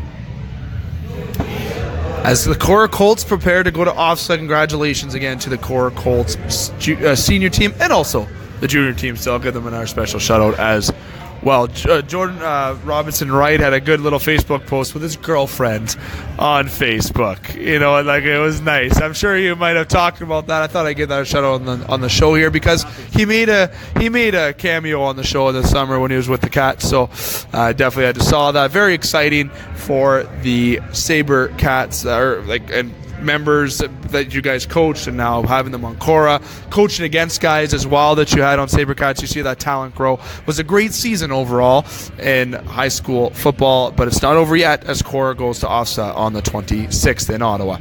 So you've been listening to The Game Sports Show on thegamesportshow.com, the Facebook page, The Game Sports Show, social media at The Game Sports Show SSM, Podbean page, thegamesportshow.podbean.com, or on the Scott Nason YouTube channel. I want to say thank you very much to coming on by. I want to say thanks to Scott Nason as well, our board operator tonight, to you, the listeners, again to Jamie and to Matt for coming on by here tonight, as they always put their time in here with The Game Sports Show.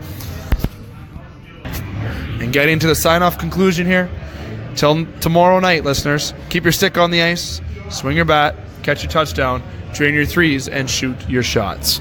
Booyah.